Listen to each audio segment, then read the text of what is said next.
Hey guys, welcome to the Becket Cook Show. I'm Becket Cook, and today I have a very special guest. Her name is Tracy Camilla Johns, and she was the star of Spike Lee's first feature-length film in 1986 called She's Gotta Have It. Mhm.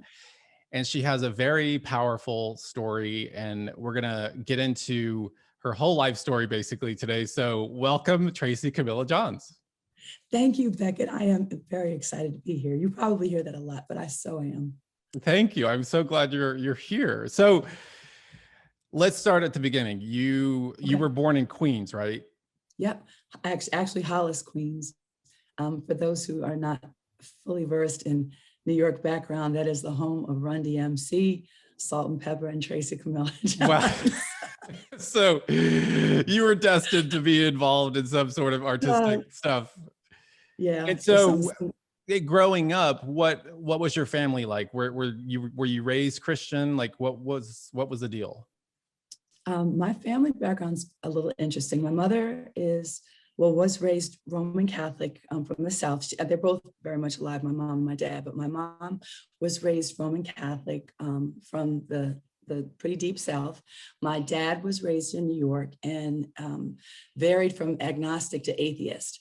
So when we grew up, we spent a couple of years in and out of Catholic school, which was pretty much the bulk of my Christian exposure, with the exception of my great grandmother, who was this amazing woman from the islands. She was like, I didn't understand it then, but she loved Jesus. She loved Jesus. And she really was the only person, probably in my first 14 years, even apart from the Catholic school snippets, who really talked to me about Jesus and Jesus loving me. And I have these really incredible memories of sitting on her bed with my legs like swinging because I was that small. And she had this picture of Jesus that you've seen all over the world. And she'd have the palm on the wall and she'd have the ashes on Ash Wednesday because she was Episcopal. So they were very parallel to Catholicism, but she was actually, I would say different. She was really full of a certain kind of faith and expression about Christ, that she really was the only person who talked that way. And then what was really interesting was many years later, when I actually came to Christ, I recalled seeing different ministers on her TV. But like back then, I never connected the dots. But as I became more a study of the gospel and learned about different Pentecostal ministers and different, just outbreaks of the spirit, I was like, I used to watch them on grandma's TV, but like there was no understanding. And then all these very vivid memories came back about, I used to watch them on TV and that was what grandma had going on. So I know that that was really the seed that held me through a lot of really mad times. Yeah. And so as you were growing up in Queens, I mean, was that kind of kind of sticking with you, or were you just did you just put it on the back burner and do your own thing? The only thing that the true testimony is I believed in God. I believed that there was God. I couldn't explain it. And as I got older, and I was always a creative person, so I went from art school because I actually went to Fashion Institute. My intended major was illustration. So when I became, the whole college decision, I literally had to sneak to get in because my dad and my mom are both my dad is a retired attorney. My mother has a PhD in gerontology. We came from a very, you go to school, you do something profitable. You're a young Black woman, you're intelligent, the world is really before you in a way that it wasn't for us. And I was the artist, I was the flake. But my parents, I went to see Broadway theater all the time and I used to cut school to go to the museum. And the whole creative person in me was really fed. And then when it was time to make decisions, they were like, no, you're going to get a teaching degree. You're going to do something rational that's going to pay your bills and you're going to have a roof over your head. So my mother did aid and abet the entrances to FIT. She did sneak me into classes enough to get a portfolio. Certain kindred spirits there, but I was absolutely no particular ties to religion. Once we got out of Catholic school in 7th grade, between my artistic pursuits and then because I would say I was fast, some of the the protection, because we were not a Christian household, but we were a household with a lot of rules. As soon as I started getting the train into the city, like by myself, and when I went to FIT, and I was 17 when I graduated high school, it was like this whole world opened up to me. And I'm talking, it wasn't drugs and rock and roll, but it was like drugs and club music and designers. And I walked for Michael Kors before Michael Kors was famous. You know, when he had like a 6-piece Yeah. series for this particular season, and he had a little tiny studio off of 7th Avenue. So I just really took a very deep headfirst dive into a culture that just had a lot of excesses, and I loved everything about it. And then, so how did you get into acting? In my artistic pursuits, I had a theater class, one of my electives, and I love to write, always have, and pretty proficient at writing. And I wrote this monologue for my final project. And when the monologue was performed, the whole class was in tears, including the teacher. And he said these very fateful words: if you ever decide to pursue acting or theater instead of art, I will back you all the way. And the next day, I bought backstage and I started pounding the pavement. I was so, I wouldn't say necessarily flighty, but I really was a person who believed and had instilled in me that you can be anything. So of course they didn't really expect me to go off what they thought was the deep end, but I did go there. And I just needed a little bit of provocation because once again, I was tapping into so many things that were new to me, a lot of very corrupt things, but I was just so fascinated by this whole crazy, mad world. And I liked, the attention. I liked the little bit of runway I did. And so when it went from runway to trying to get an acting job, I was like, well, I'm either going to get it or I'm not, but I'm definitely going to go ahead and try it. And so how did you land the role of Nola Darling in Spike Lee's movie, She's Gotta Have It? How did that happen? So this is a really interesting story. And then when you kind of reflect these many years later, the hand of God is something amazing. I don't necessarily think that he wanted me to go through many of the things that I went through, but he knows the beginning and the end. So he knew it was going to ultimately bring me to my knees. So in this big, bold, brazen, it's going to happen to me or it's not going to happen, I was like, I'm not waiting tables for 10 years. I'm going to work. So immediately I got extra work, which is not that difficult.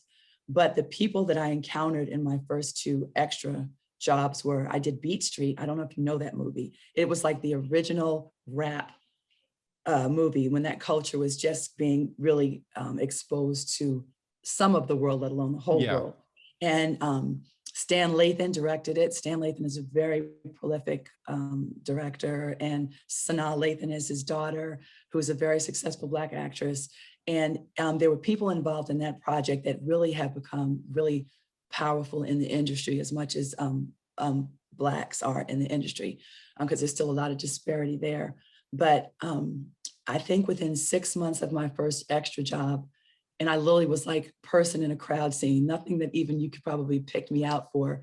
There was this ad for a movie called The Messenger, and it was this NYU College of Film graduate named Spike Lee. Now, there was no Spike Lee understanding prior to that. And I never forget assuming that Spike Lee was going to be like this white guy with studs on his neck, some like cool downtown type. I really did, from Tisch School of the Arts. It was so funny. And there's no visual to know. I just show up at this audition for this screen test. And it's this little wiry guy that is, the younger version of the Spike Lee that we have all come to know. And I was so baffled, but I actually screen tested for that job, and I was about as raw as they get, but I won the role. We went into pre-production, but the day we started rehearsals, the production folded, and I was devastated because I had fulfilled, my big declaration to everybody that this is going to happen to me in a year, or it's not going to happen at all. And I told the world that I knew that I was getting ready to shoot this first film, and then there was no film. And I was, once again, young, full of myself, knew everything and really knew nothing. And I was mad at Spike. I was mad at the world. And I stopped talking to him immediately. And I got a job with the Negro Ensemble Company, which is really the most famous Black professional theater company in the country. And at that time, they were the birthplace of A Soldier Story, which was a very successful movie that a lot of very famous actors were at that time. Little, not as well known, but a lot of people birthed out of that particular film production. And that particular tour took me on my real first professional job since the movie had folded. I went on a 6.5-month tour. I did professional theater for the first time. I worked with Ruben. I feel like I'm name dropping, but there's like these wonderful people that at that time were little known, except within the arts community. And they all really just had crazy, wonderful lives in theater. So Ruben Hudson, who is an actor and director and producer and writer. Keith David, I'm looking right at him, who's a character actor, has done a ton of movies. And I worked with these really incredible theater vets who helped me really only foster the love for the industry. But the flip side of that was I was, full of myself, and I was doing a lot of drinking at the time because that was just the celebration. It was just, every night there was somebody there to buy you drinks, or somebody was sending me flowers backstage. And I was just totally sucked up in the attention and just everything that was excess in that lifestyle. So Spike was on the back burner because I was pissed at him. But wait, let me just ask you, why did She's Gotta Have It, why did it fold initially? No, it was the Messenger. It wasn't She's Gotta Have It. Okay. It was I'm sorry if I didn't make that clear. The first film was a film called Messenger. Right, okay, sorry. That was the story of a bike messenger, which at that time were really huge in New York. There's like this whole subculture of the bike messenger. And Spike's younger brother actually worked as a bike messenger for many years. And that kind of is part of the Mars Blackman character, like the guy on the bike in the She's Gotta Have It movie. Like so many of his life experiences are morphed into a lot of the characters, particularly in his first films. So he kept in contact with me, but I was on the road. I was doing this play and you failed me and, kissed my bottom. But when I came back to New York, what I will give him is he was persistent. He was like, Tracy, I'm writing the script and you're the lead in this one. This is for you. I've created this with you in mind. And I was like, yeah. So his famous meeting place at the time was Pizzeria Uno in the Village at that time on West 4th Street. And we met. We had the infamous meeting where he hands me the script and She's Gotta Have It. And I was still trying to play hard to get, that. And he talked to me very kindly and I took the script home. And this is pre-cell phone for real. So from my mother's phone in Queens that had just gotten beyond rotary dial, I pressed the numbers and I said, I want to do this. Wow. And that was it. Yeah. And so, the screenplay, the movie is pretty racy, right? It's tell us about kind of the themes of the movie or what your character was about. Well, She's Gotta Have It. The character, it was Nola Darling. And she was this young woman who had, in this particular movie, she had 3 boyfriends or 3 lovers. And his particular focus and intent at the time was the fact that he felt that women were not represented fairly and that he knew well that all of his male friends, dated, and I don't know, is multiplicity a real word, but, they dated in mass number and it was cool with guys, but women were judged. But he knew a lot of women who really did date multiple men. And he felt that that's something that he wanted to express. But for me, it was great because I was very in the early stages of, being exploratory. I was out of the parents' house and, a lot of rules that were established had long been broken. And, I was very strong-willed and everything that I had said that I wanted was really literally unfolding ahead of me. So I had like no fear and no shame about anything. When I look back on it now, I do it. You always kind of shake your head, but your other self, you go, But yeah, I had no fear whatsoever and dared anybody to say anything to me. So we do this film. It takes 2 weeks to do because that's what we had budget for. Yeah, the budget was like $175,000, right? $175,000 running from the police in Brooklyn in the park. No permits, no nothing. This is true bootleg guerrilla filmmaking. Right. And we had, now Spike, of course, and I believe him though, that he testifies that he knew it was going to be all that. My hopes were, but at that point in time, I was just happy I was doing this first film. no one to me, maybe besides Spike, really had any idea that it was going to be what it was, not only launch his career really fully, but for $175,000 and really almost a year of editing, because it kept on getting held by the editing lab because he would run out of money.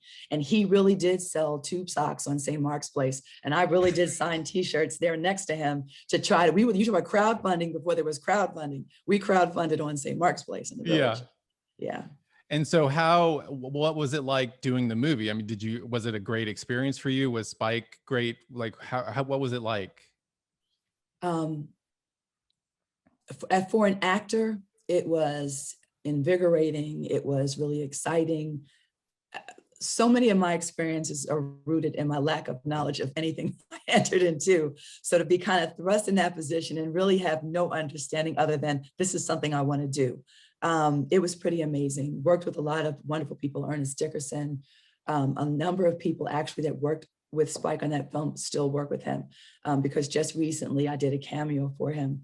And it was really amazing to see people that I had not seen in 33 years, literally. Wow. That was still in relationship with him. So the actual experience was everything that I'm sure somebody wanting to get involved in it and really didn't have any understanding that really there's so many more things happen when you're unionized and there's money and there's a studio backing you, but it was a very unique experience. We went to Cannes, to the film festival. So in the space of less than 2 years, I was in the south of France, you know, walking the streets and on the beach and like intermingling with people that were like my wildest dreams of getting to meet. And it was just a really phenomenal ride, but it also then fueled everything that really almost brought me to not being here at all. And so, by the way, just so people know, just if there are some people who don't know who Sure. Spike Lee is, he directed not only She's Gotta Have It, but then he went on to do the Right Thing. And what are some other like big films that people would recognize? Do the Right Thing. Inside Man is was the one that did like the hugest crossover initially that had Clive, look at him, right, had him, Clive Barnes and Denzel Washington. But in between, God, Spike has such a history of movies, everything from Clockers to He Got Game. I'm going back. Yeah. I mean, he has such a wealth of movies. You know, he's just won his first Academy Award within the last 3 years. But Spike has quite a library. And he did, like, I think recently he did the Klansman movie, like it was called. He did Black Klansman, and he also did The Five Bloods, which is one of Chadwick Boseman's last films. That was the Vietnam vet movie with the guys that go back to basically trace the path of the life of their friend, who was Chadwick Boseman's character, who actually was killed in Nam. So he has quite a library of films and has been very, very successful. Yeah, and so you get back from Cannes and Cannes in France, and you get back to New York. And so what happens after that? Come back to New York. When the movie was actually released, it was, this was an art film, art house type of distribution. So we were only in 2 theaters, but for literally about 3 months, there were lines around the block of the theaters before there was a wider release. And I have scrapbooks. It's funny, my parents recently moved from New York, and in the process of their move, like 50 years of their children's history was delivered on our doorsteps.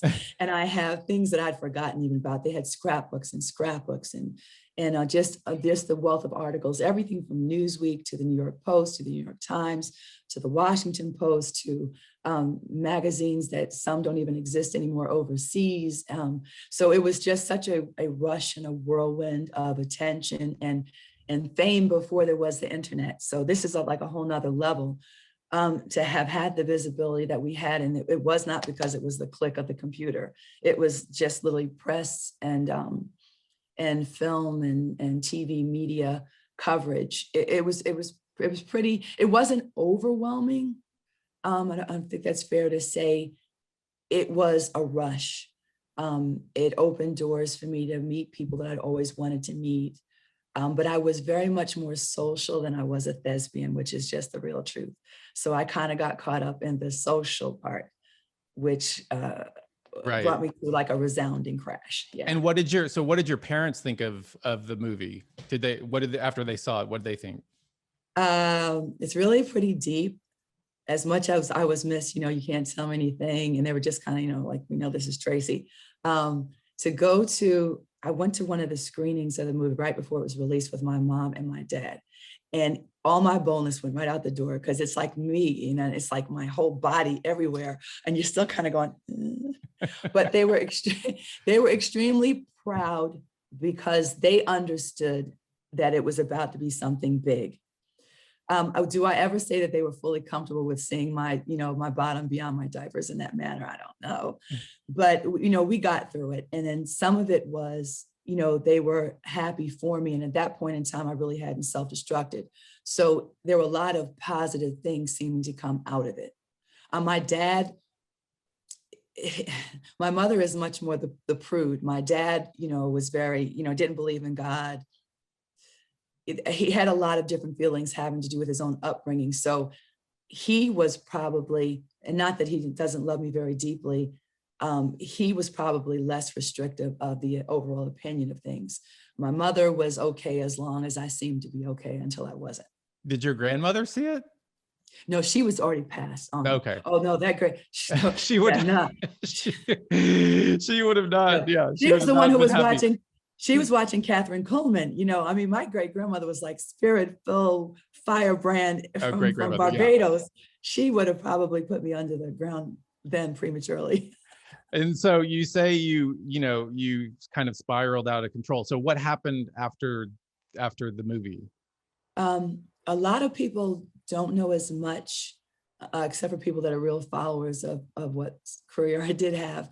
But I did New Jack City, which is another cult film. It was a cult hit. And to this day, now it's funny because I meet kids. I'm 58. I meet children who are like huge fans of everything from the 80s and the 90s. And they're so fascinated with the whole following of New Jack City. But New Jack City, I played a stripper. It's like I went from I just dove further down because I just woo. And I once again, because at that point in time you couldn't tell me anything, and I didn't really realize how the clock was ticking. So I get cast in this movie, and literally they reached out to me and said, "Hey, we want you to do this. She's this stripper. She's Wesley Snipes' woman, and she's da da da da."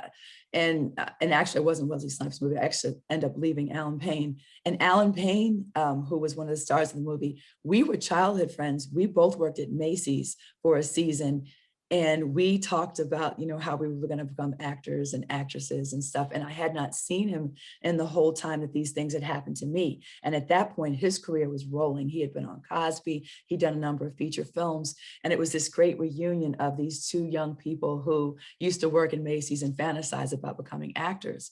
But that was the one that really, you couldn't tell me anything. I didn't have to wipe my bottom. You use tissue to wipe your bottom, do you? Like, I was fabulous and amazing and nothing was wrong. But I went from like wine coolers used to make me buzzed. I went from wine coolers to like 7 sea breezes. And for those who don't know, we're talking like strong vodka drinks with like a dash of grapefruit. I remember sea breezes. I had many of them when I was in high school. Yeah. So like 7 and 8 gave me the same buzz a wine cooler used to give me. And I was an ecstasy fan. I was never a great weed puffer before it was legal because I didn't know how to inhale properly. I was a horrible smoker because I didn't ever figure out how to inhale without choking. But pills were good and alcohol was good. And I love to dance and I love the feeling of dancing high. So what started out as really for more entertainment value really became addictive, and I was horrendous. I was really not to be trusted as far as, any person's man or your man or my man was fair game.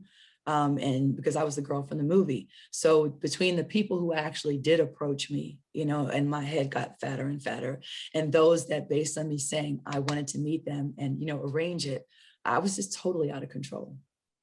Wow. And so how long did this go on? This out of controlness? The out of controlness took me from New York to LA because I did move to LA I moved to LA in 87 that spring. And I just ripped my girlfriend says, you ripped your drawers. I ripped my drawers straight through LA for about 2 years. And in that time, I was still coming in and out of the country for a while there. I had a lot of attention overseas because it was huge. She's Got to Have It was huge in Italy and huge in London and even smaller places. And I love to be photographed and I love to, go dance in a different place. And when I got to LA, I was doing a bunch of auditioning, but I wasn't booking a lot of jobs. I booked an episode of Family Ties, which was totally away from the whole sex, Yeah. this Black American ingenue, wanting to be sex symbol thing. And it was funny because I adored Family Ties. I adored Michael J. Fox. It was such a dream come true. And it was such a contradiction to this whole persona that I was living and had created. And that really was like my happiest job. I spent a week on set with Michael J. Fox and Meredith Baxter Burney. And it was just like, oh my God. And I wanted to be, all of a sudden, I wanted to be recognized to be something that I had worked so hard to not be. And apart from Allison Jones, who's the person who cast me in that, who for some wonderful thing was able to look through the sex symbol and say, no, we're going to make you one of Mallory's college friends and you're going to be like Goofy and Valley Girl. And it never happened again, though, after that. It was like literally I could not buy a job. But some of that was too, because in my knowing everything and being a smart mouth and big britches, as we call it, I would make these great declarations about, I wasn't going to sleep with anybody for a job and just, the nature of the industry. I wasn't doing any favors. If I wanted to do something, I was doing it because I wanted to. It wasn't going to be about a job. And I definitely talk trash about people in positions of authority, and because lips talk, and it's very cutthroat anyway. You're already competing against, 17 other yous. And then you're talking trash about casting directors or people in positions to produce movies. And I spiraled down here very quickly. And that, with the fact that I also was abusing substances, it was a very quick crash. But if I might be a little long-winded here and say, in that same span of time, I've been introduced to this really amazing woman who I did not know was going to be really critical to this all coming together. And so who was this woman? She was a young lady named Carla Fillinganes. She was then the wife of a really amazing man in the music industry. But I met her through a mutual friend. And she was this, if there was ever like a cool person in LA, she always wore sweats. She always wore these white tennis shoes and like a t-shirt. She wasn't flashy. She was beautiful physically, not a stitch of makeup. Everything about her was gold. Her hair was like sandy blonde. Her eyes were hazel. Her champagne jag was champagne. And but she was like so down to earth. She was born deep in the valley, loved the Lord. And the thing was, I had only had one other experience with somebody who loved the Lord in this time that really witnessed to me. And like I said, I believed in God, but I was like, you have no idea who I am. When people would say something to me about Christ, I'm sorry, I have to kind of backtrack. The person that preceded her was this beautiful woman in Brooklyn, who was actually the godmother of an old boyfriend. And for the sake to protect the innocent and the guilty, I'll just say she's still alive and we have been gloriously reunited. And it was answered prayer. But when she first met me, I was doing like horrific things with her godson. And she was like, Jesus is going to use you. And I was like, do you have any idea who you're talking to? And I was like, do you know what I do? No, you have no clue. And it's so sweet of you. But at the same time, I had this like, and it was a spiritual attraction, not a physical way. It was like I was drawn to this woman and I couldn't explain why, because she represented like everything that I understood was holy and not me or not anything that I wanted. But the maybe 8 times in that span of my life that I ever saw her, she would always say, Tracy, I'm really excited about your career and you're such a beautiful person, but Jesus is going to use you. And I would always think, you are just so deluded, but it's okay because I love you. Then I go to California and KP, who I meet through like this cool music crowd, but she's not a druggie. She's got kids of her own. She's just like this ultimate cool person. She's like, hey, I want you to hang out with me. I have these friends that have been getting together on Wednesdays at Denny, that we call it the Rock and Roll Denny's. And she said, we've been meeting there for I know 15 the rock years. and roll ditties. You Yeah, know the on rock and roll, Sunset. see, you know the Rock and Roll Denny's. So at that point, for 15 years, and this was in 1989, they had been meeting for 15 years that Wednesday. Sometimes it was 4 people, sometimes it was 20 people. But this core group of women would come there just to share, to pray. I met people that were like weeks away from dying from cancer. I met women whose husbands were in the industry. They were not necessarily the industry related person. Some of the people were, and everything from acting to music, they were just all creative types or married to creative types. And their whole common thread was they knew this was a group of women that loved the Lord and believed in the power of prayer. And so I was tapping into things because I loved KP and I thought they were cool. But this third woman approaches me and she says to me, Tracy, you're beautiful. I'm so happy about your career, but Jesus is going to use you. And I'm thinking, you're as crazy as my friend in Brooklyn. You have no idea who I am apart from this table, but it's okay. But once again, there was this strong spiritual draw. And I didn't understand that what was going on, but like they were like these powerful intercessors, literally in opposite coasts, that took me on as an assignment. And while I was at my most corrupt, and I'm talking about lock me up, put me away, throw the key, how in the heck would Jesus ever look at me and say he was going to use me? And I really firmly believe that. So that was my response to them, whether I spoke it or not. Right. And so what happened? How did you, come to Christ? What was that process, or what happened? When I hit my very rock bottom, I was suicidal. And I'm not talking like amp it up suicidal. I was running around with these 2 young ladies, and they were young ladies that I'd met some night, like say we had a mutual friend at the club, and they were about 10 years younger than me. And they were so excited that it was Tracy Camilla Johns, the girl from the movie. And to be very honest, I didn't drive at the time, and they had a car, and I was like, sure, I introduce you to the world, no problem. So I was rolling around with these little girls who were like literally driving me around, and we were going to clubs, and they were meeting everybody they wanted to meet. But I was like depressed. I was really depressed. The only person who really knew that was my then manager.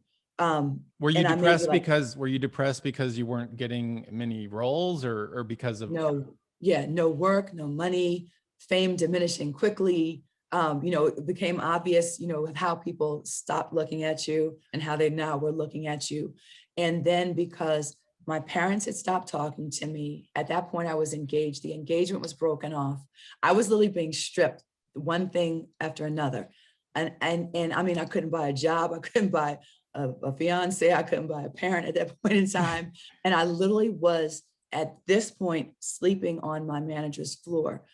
Because my stuff was in storage with my then fiance's family. And then we had called off the wedding, and it was on the East Coast. I had come back to LA just scrapping, trying to find something. I was offered a job. I screen tested for a host position on a now defunct show on BET, which at that time was huge. Black entertainment television was like just not even peaking yet, but it was huge. And I was so excited because this was the thing that was going to make my bail, so I thought, and it was going to revive my career, and it was going to be my answer. And as they told me verbally that I got it, about a month later, I still hadn't heard anything. So I'm like, okay, there should be some sort of follow-up, but there's like this total shutdown. And I'm to that total feeling in your body where you know something is very wrong. I literally was sitting in front of a TV, and I watched a preview commercial, and the other person they had actually hired. And that was the straw that just totally broke my heart and pushed me over. And I went on a binge then for like weeks. Back to the 2 young ladies, the very last week preceding this whole major epiphany I had, I was running out, I was hanging out with them. And one of the young ladies said, my mom and I are going away for the weekend. If you would stay in our apartment, we would be honored. Please stay at my apartment. And I was like, cool, because I'm gonna take your key and I'm going in there and I'm never leaving out. Like, she had no idea that I had already plotted that was where I'm gonna go kill myself. Perfect setup. Wow. I'm in a place by myself and I'm not leaving out. So I gladly took the key. She and her mother went. There was a place, and that was was the urban celebrity spot back then, was called Paradise. And it was Thursday nights, and you would literally see anybody from Prince to anybody that was on TV on any given night. And we would just go and dance till they open and dance till they close. I started at Paradise. I ended up in Santa Monica at this after hours spot, which is one of these unmarked door places. You know, you just had to know where to go. And daylight, I hopped a cab. I came back to her place, and I locked that door with full intent to kill myself immediately. I could not find a knife sharper than a butter knife. There was nothing. There wasn't even baby aspirin in their cabinets. I'm doing this whole verbal negotiation in my head about how to take myself out, that I did not want anything to fail. Like, I did not want to wake up with like a jacket on because I didn't do it properly. And then I'm going to be abused by whoever's in the institution. Like, I had this whole major dialogue. I'm going to have to do this right. And that's it. There was literally no way I could figure out that I had a surety of doing it.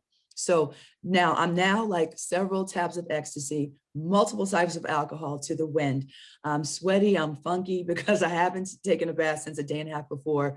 And I started the whole club run, and I am ranting and raving, and I'm crying and I'm screaming. Like, I'm literally, and as close it was as just a drug paranoia to a mental breakdown, I am screaming at the top of my lungs in this little tiny apartment in Compton. The fact that the neighbors didn't call the cops on me is a miracle. But I'm pounding the room, I'm pounding the house, I'm pacing back and forth, and I'm cussing God out. Though the thing is, the whole dialogue is I'm cussing God out. I'm telling him, where are you? Like, every time I have called you, which is only about 4 times in the last 3 years, but whenever I have called you, you have made my bail. Like, somebody has shown up, somebody paid the rent, somebody brought me the answer. Where are you? And I was like, where are you? But what really was going on was I was so desperately afraid to go back out that door. Like, I had long violated everything that I said I was never going to do. Like, I'd made those lists of, you won't do this, but you will do that. I had so compromised any remote value or moral or standard that I had once set 2 and 3 times over, that I knew that if I did go back out to continue to live, even though I didn't understand spiritual things, I knew I was going someplace that I was not going to come out of. Like, I knew, and I had a greater fear of where I was going to go, leaving that place, than I was to just kill myself. And so even my motive in doing was just to end the pain and to end where I had arrived at. And so I passed out at a point in time. This literally went, so I started Thursday night in the clubs. It was Saturday afternoon and I'm still tirade. Like, every time I'm coming, I'm still cussing God. I'm reliving every moment in my life. I'm telling him the different places he showed up. I'm telling him then at this point in time about the women in LA. I'm telling him about the woman in Brooklyn. I'm telling him that they said you were going to use me. Like, I am talking the ultimate trash to God. What a dummy we are, and how merciful and forgiving he is. So as I'm cussing him out, I remember, and to the point where I tell the story 30 years later, and it still tears me up, I bellowed, if you are there, I will serve you at least as hard as I serve the devil. And the thing is, like, I don't have, even the words coming out of my mouth was just like a leading. I'm like, from the little bit of I had done, I've been in a couple of churches just to go to church with somebody, but I was there in like spandex pants and a leather jacket, and I'm sitting on the front row, really. And I'm in a church like with my whole everything out, and I'm going, but they said these things. And if you are real, I promise, if you get me out of this one, I will serve you with every ounce of energy that I have served the devil. But you're going to have to show up, and I'm going to have to know you're real. And I was screaming this, like, I wouldn't dare do this to you right now, but I was screaming this. But when I finished that statement, and this is a physical experience I had, that I heard a woman who was a Russian Jew tell the same story, and it was translated, and I lost it because she had the same experience that I had that day. And I felt like, if you could say somebody the size of the Hulk came and surrounded me, literally this pressure enveloped me, but it was like a physical pressure. Now there is literally me in the room, and this pressure squeezes me, and it totally snapped my high. And then I'm like, oh, and at that point I cussed. So I said a few expletives right there. I said, oh, God is really in this room. But as soon as I got that statement out, I cried from my toes. And I'm talking like a weeping that was like a purge of everything I'd ever done foul to anybody, anything foul anybody had done to me, every anger, every hurt, like everything I'd ever felt that needed to be set out of me was, I was bawling. But at the same time, when I collapsed this time, it was like a relief. And I woke up about 12 hours later. I felt like somebody had taken 20 pounds off of my body. And it was like, as I caught myself, I was like, God is real. I have no idea what's going to go on, but I know I'm okay. Like I knew that if that thing, I knew what had happened to me. And I was like, nobody may ever believe me, but I know God is real. And literally that day, I put on jeans that I borrowed from the girls' closet. I did take a shower. I put on jeans, I put on a shirt. I left them a note and I said, thank you so much. You guys have no idea how wonderful it was to stay here. I'll talk to you soon. Because once again, this is before cell phones. The only people that I knew had cell phones at that point were Stevie Wonder, and they were big as my laptop at that point in time. So That's hilarious. I hop a cab and I go back into West LA, which is where I was staying on my manager's floor. Now, meantime, the other side of the story is my people that I did know, who did know I was depressed, which is like 5 people, they were about to call the cops at this point because it's now 3 days we haven't seen Tracy, no hide, no hair. And because of the state she was in, she's going to turn up in an alley. And like, we believe she's probably gone already. And so I walk in the door and they scream at the top of their lungs. They mug me and then they start smacking me. They're like, where have you been? That kind of thing. And then my manager backs up and she goes, and Becket, this is the truth. I look different. Like when I looked at me in the mirror, I did not look like Tracy, who went into that girl's apartment. She was like, what happened to you? I was like, I know you're not going to believe this, but I met God. Now, see, because I don't know anything at all. I don't know anything about the word. Like I don't have even terminology yet to use. So all I could tell them was I met God. And she was like, I believe you because you don't look like Tracy. And she's like, all I care is that you're okay. Within a week, all the love faded because that's what happens, because people were like stripped immediately when they realized we've gotten over the joy that Tracy is okay, but like now she's a Jesus freak and she's a Bible thumper. What the heck has happened? And a whole bunch of other stuff shifted from there. Yeah. And so what did happen? So did you move back to New York after that? No, I stayed in LA. That was October, no. Yeah, it was October 16th, 1990. That is my official birth date in Christ, where I had this really profound supernatural experience. Over the course of the next 90 days, I went every Sunday at 6 a.m. to this little Episcopal church that was down the block where I lived in West Hollywood. And my manager lived around the corner from my previous roommate. I said I had gone to New York and then come back. And at that point, that's why I was sleeping on her floor. I knocked on the door. All of this happened within the first 7 days. This whole 7-day thing was amazing. So everybody's excited. I'm okay. I walk around the corner to go see my old roommate. And he had this quad that had multiple rooms in the different apartments. And I knocked on the door and I said, and his name was Paul. I said, Paul, do you by any chance know anybody has a room? I'm here in LA. I'm going to be here for a minute. And he's like, Tracy, one of my roommates left yesterday. He said, come on back. So like God had opened the door, so I had a roof over my head. And he was literally, work out the rent, we'll figure it out. I know you're good for it. I lived with him for 2 years. So I did that. I had $11 left to my name at this point in time. I walked down the hall, and this was all, I did not know it was the Holy Spirit leading me, but I was literally having these dialogues because the same God who squeezed the high off of me and let me know that he was real. Every question I was asking in these first days, I would get an answer like immediately. So I'm like, okay. And I'm going, okay, God, so what do I do now? I heard him tell me, you buy a Bible.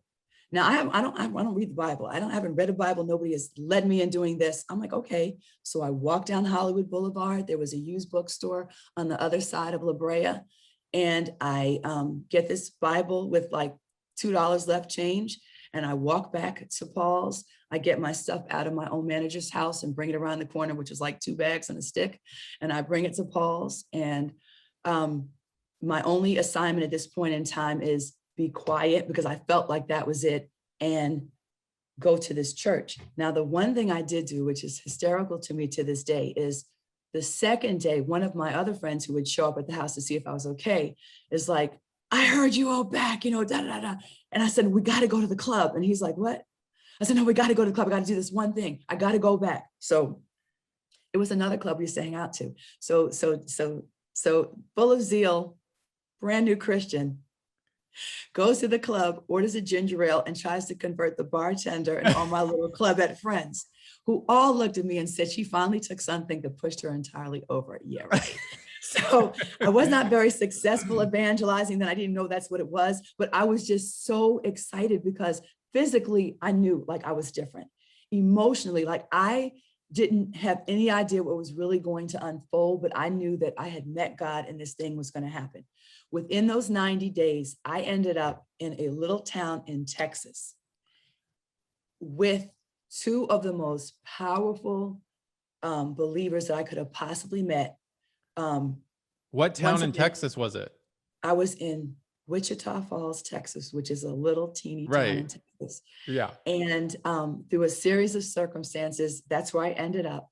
And all I can tell you is, once again, because so many people in my whole story, just privacy wise, just because it's also too, because it's 30 years ago, these people were absolutely sent to me to just disciple me, to teach me so many things. They were on fire for God.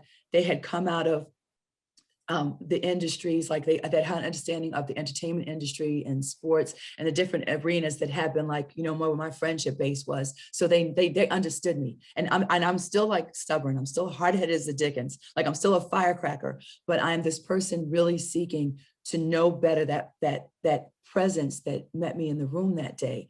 And as a result of that friendship, now we're in the South now. Wichita Falls, Texas is like the real Bible Belt. We're talking about the Southern Baptist, but beautiful, anointed, very diverse communities of Christians.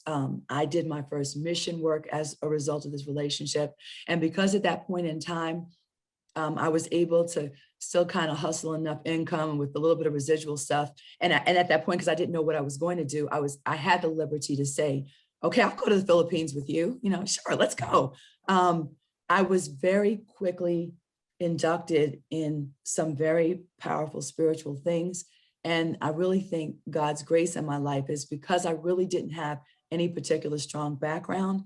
I was not raised in churches with great denominational, restrictions or guidelines or beliefs. The things that were happening to me, I was like, well, this is just more of God. Like God showed himself to me supernaturally in the first place with nobody present or nobody like instructing me. So as I kept on having these encounters, and as I was at the base of, the Amazon jungle, and, we're the same place where the Van Saints, the famous missionaries who were killed there in the 50s, who like birthed that whole, the Bible being produced in South America. There were just so many incredible things. So like supernatural healing was like, sure.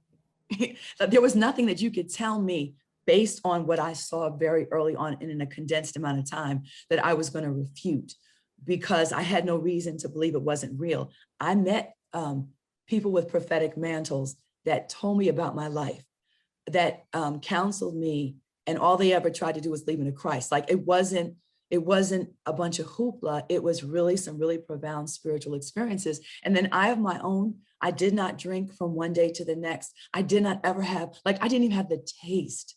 And I was a drug head. I was a drinking drug head chick. And from one day to the next, I did not even have the taste nor the desire to do so. After my one visit to the club where I unsuccessfully evangelized, I never even wanted to do that anymore. Like it was like, and everything that I asked him to remove from me, he took. I used to cuss like a sailor. And in my total just ignorance and just pure belief that you can do that too. I was like, take this out. And I did not cuss. So like I had these kind of things happen to me in a very condensed amount of time. And I just continued to kind of try to be led. And I ended up back on the East Coast, which is where I still reside. And I've been here since 91. Are I you did not go back. Are you in New York or New Jersey? No, I'm in what they call the DMV, the District, Maryland, Virginia, the Oh, tri-state okay. area. Yeah. Right. Close to the nation's capital. And that is literally where he planted me. And I have grown. That is where I've been this whole time, through many other experiences and a ton of growth, because we never have it worked out. So should he tarry and I'm around here at 100, I'll still be figuring it out. But this is definitely where I was supposed to be, because life on this whole side of it involves so many of the other gifts and talents that I had being used to the glory of God. And it has been an amazing ride. And what did your parents think of your conversion? Okay. So initially, yeah, that was one of the things. There's still that, and that's one of the subjects which is emotional to me as far as heart, because just still there's a different level of belief and acknowledgement. I definitely, I was a Bible thumper. Some of that because I really was, and in my youth and not really having wisdom sometimes in what you share and what you tell people. I definitely had the experience where in my excitement, the day I first had the opportunity to sit them both down and graphically describe what I was doing before I came to Christ, really, mom and dad did not need to know all that. But I told them. Yeah. Yeah. And I could see the hair in the back of their necks and then, oh my God, like ready to pass out. But then I was like, but it's okay because I'm here now. I'm okay. Jesus saved me. I'm fine. But they were supportive of me because I was happy. They were supportive of me more because they agreed fully, but because they definitely knew I was spiraling out of control. They didn't fully know like what I then graphically shared with them. So definitely once they heard that, they were a lot happier if they did not agree with all of my beliefs. They were happy because they knew I was healthy and that I was working on becoming whole, and that they did not worry that, based on bad choices, you could end up checking out of here really much too earlier. And so when you moved back to the East Coast, did you just kind of jump into mission work, or what did you do once you moved back? Initially, I didn't really do a bunch of church hopping. I went to one or two churches, but very quickly, because I was still a recognizable person, I was really trying to be prayerful. I was fortunate enough that I knew a couple of people that were very mature on the East Coast who really did disciple me. They helped me. And because, and as I'm sure in anything that you've experienced since you've really committed your life to Christ, I had a whole bunch of cleaning up to do. And so certain things that were part of me, because I definitely was, I love fame. I love the attention. I was used to dressing, as we call it here, I dressed like a hoochie. There were certain ways that that were all, certain things immediately were like a transition, and others were always still being clean. And so I had to learn very quickly that you cannot speak at every church and you can't be interviewed by everybody, because everybody's motive is not pure. Really you're a benefit in some places because you're the girl from the movie. And so if we say you're coming, then that many more people are going to come that night and the offering's going to be bigger. And I'm so like no filter. Right. And I try not to be rough because I know some of the most amazing people on the earth in the church and the body of Christ. And I am I am a prayer warrior, and I really, I love my life. I love my life in Christ. But, the reality side is people are human, and, we are flesh, and we can go there. And so I really had to discern really what is God telling me to do? It was too easy even for me to fall into, everybody being happy to see Tracy. It's like, no, this ain't about Tracy. This is about the fact that Christ delivered Tracy. And in that, there are places that there will be doors open for me to go through. And there are going to be other places that, even though it may sound good, it's not God. So I really, to the best of my ability, with the help of wise counselors around me, tried to make sure that I was doing what God wanted me to do. And then because I really was called to be a teacher. Like, so some of the things my parents were trying to get me to go, they really did understand their child. So I do teach Bible study. I do speak publicly. I'm a very creative person still. So a lot of my artistic skills have been used to bring joy to other people creatively. But I really basically settled in this area. I ended up, getting rooted in a body of believers in church home. And because I am a service-oriented person, which is the one thing I took from the industry, my greatest love was the fact that because I was Tracy Camilla Johns, I got to work with the Boys and Girls Club, or I got to go to a build, or I got to do these things for these different homeless shelters. And that is really one of my greatest loves and what I do now. I am a community service coordinator in this area.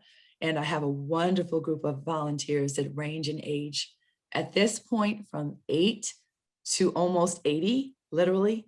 And we do everything from soup kitchens to, we work with special needs kids with a very large entity called Keen that works with children with disabilities. And it's just to give the opportunity for them to be treated like whole human beings, and just no judgment, playtime. We work in gardens, we clean the streets, we host marathons. We do a lot with the military, with COVID, with everybody having to be internally volunteering for a while. I made a lot of new relationships with places where we could do things virtually to meet the needs of another group. So I'm really living the dream now. Yes. And I'm living the dream now as a result of a little bit of the past opened some doors for me, but because I really did find who God really wanted Tracy to be, as opposed to what Tracy tried to make Tracy be. Wow. And have you, just out of curiosity, have you had a chance to witness to Spike Lee? Absolutely. Yeah.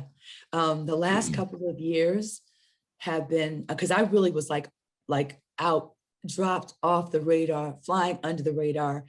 Even when I did go to a number of things over the years, because this is still an area, the DC, because I do love the Kennedy Center and I do go to public events. I still was able to really fly under the radar. And as I'd mentioned earlier, like initially there was no internet. So now there is the internet, all these things that have happened in the last 30 years. And there's still, until about 3 years ago, there were no pictures of me that were younger than 25 years old. I had managed to just not, and when people would take pictures, I say, please just don't post it. If you would just respect that, from me. So it wasn't that people did not start to know that maybe I was in this area. It's just that they really respected my privacy. And then you also deal with, sometimes when you start telling people about your relationship with Christ, they don't want to talk to you much longer anyway. And then others, were just kind enough to respect that. So Spike reached out to me. We've had a very, very interesting relationship over the time, but we are definitely on excellent speaking terms now. But there was a long span of time where we did not communicate. So he'd reached out to me a few years ago when it was about to be the 30th anniversary of the movie. And through some promotional things he was going to do, he was doing specifically a Moleskine book, and the Moleskine notebooks are something that he used all through school. And it's known that Spike Lee uses these to write, his amazing works. Well, there was a special edition to commemorate the anniversary and also in honor of his mom. And it was in pink to tie into breast cancer. His mother died from cancer. That had my face on the cover, but because he needed to get the rights to have my face on the book, we kind of re-entered communication, really kind of cleared the air on a lot of time. And since that time, I've really been back in communication. But then what happened, what I did not know he also had to work in the works at that time, was 18 months later, he was about to reboot She's Gotta Have It as a TV series. Right. And what he wanted to do was have this great passing of the baton from the original Nola to the new Nola, which is what ended up happening.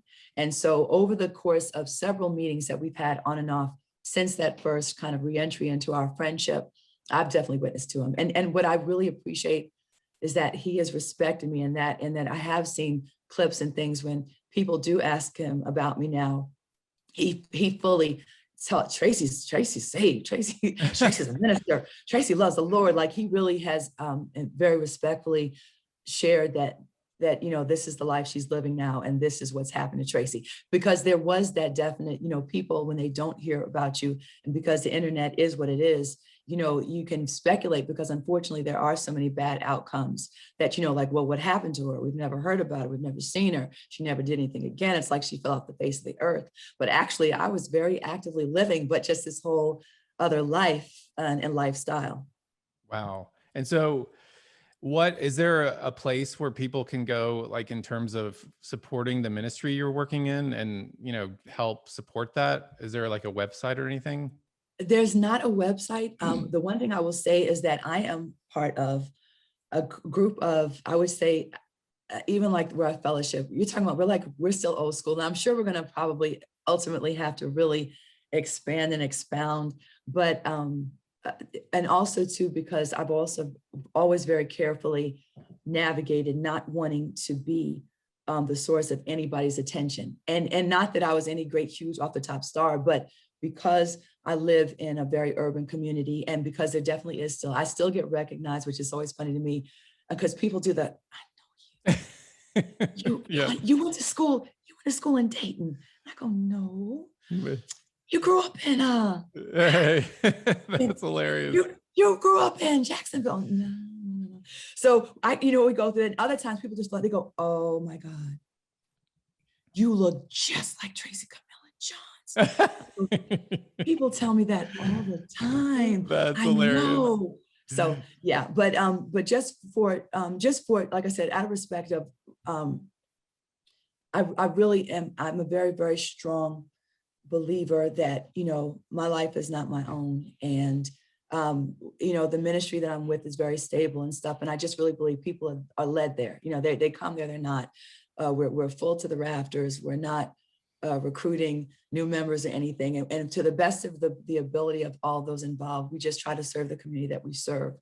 And the funny thing is that I have had different straight jobs on and off throughout, the span of time, because the sister still has to eat. And so, and fortunately enough, I do have a roof over my head, but because I do a lot of outreach, and I'm a volunteer coordinator, and in a volunteer coordinator, I am a volunteer myself, and to a great capacity. I have had times where I've been employed someplace for years before anybody made the connection. And then when they did, I call it the deer in the headlight face, and they're like, Tracy. And they'll go, Tracy, how do you not tell me? And it's so funny because I was like, because it wasn't the point. It wasn't the issue. It was, I have never been employed any place that I don't think Christ did not direct me, because they've all been great mission fields. I have really had the liberty to be a person who just loves Christ and share. Yes, there are definitely doors that I've gone through that have been based on I'm the girl from the movie, but so many other times it has just been, this nice brown lady who loves the Lord, and she works with us, and she's really kind to our kids, and she'll pray with you, and things happen when we pray together, and I'm so grateful for that. Like I still pinch myself. There is no and I talk with my hands based on everything that is Tracy and my energy and my background. But I this energy is like genuine. I have such joy every day still. That I have been chosen. And like I said, the fact that he would look at me and use me, I said, God has a tremendous sense of humor, and he definitely always validates that he is God, because there's not too many people who knew me then who are not always amazed when they find out what has happened to me, because I was a hot mess. Yeah, I feel the same way. I'm just like, I live in West Hollywood, and I'm just like, God, how did you... how you plucked me out of darkness and into light? Like, what happened? Like, I'm still, like you said, I'm still blown away every day by it, and just like in awe of God. And then your testimony, and I think that you could, and I guess, I don't, if I can say this, and if it needs to be edited, I'm sure you will. But I am so excited about you, because I learned about you. And I just know it's just divine all the way around. I was reading something on CBN, and I see this link about you, and I go to read it because I'm a voracious reader. And I just love just testimonies of people, that like, you understand me, I understand you. But your testimony was so powerful. And I immediately went to Audible and listened to your entire book. I inhaled it and dissected it and listened to it again. And just because I am an evangelist and because I have a large number of friends that I have a good number of friends that are Christian that have come out of a homosexual lifestyle or just a promiscuous lifestyle, that's, whatever it is, sexual sin or sexual issues being the root of what kind of kept them bound in the world who've come out. And then there are a lot that I do have the opportunity to witness to. A number of friends that are, and they're very dear friends of mine, and they understand what my stand is. They understand that I believe, the scriptures. I believe that the deliverance is possible and available. I believe that Christ loves them just like he loves me, just like he loves anybody. He loves a bank robber. He loves a whore. He loves, somebody prostitutes who's and tax collectors. Please, Yeah. please, all of us, all last one of us who, of sinners, we have been chief. So I was just so touched by your testimony because I was like, oh God, he gets it. He got it, first of all, then he gets it. And then I was empowered by the book because I just felt that much more equipped because I firmly believe, there's no one who's unreachable. I'm not God, but I just believe if he took me, if he had a call and a plan for me, and I was able to be wooed by the Holy Spirit, the worst case scenario is people are going to still reject him. But I was just so encouraged by your story. And I was just super geeked that I'm here, I'm talking with you now. I am like total fan mode. Well, I'm so thankful. Praise God that he saved you. Praise God that you are my sister in Christ. I'm so happy about that. And we're going to spend all of eternity together. But thank you so much for being on the show, Tracy Camilla Johns. Thank you so much, Becket Cook. And I look forward to talking to you again. Yeah, let's do it soon. And hopefully, I'll get out to DC at some point and we can meet or hang out or something, whatever. Or if I get that way first, I will definitely let you know. Yeah. So thank you guys for joining today, and we'll see you next week on the Becket Cook Show.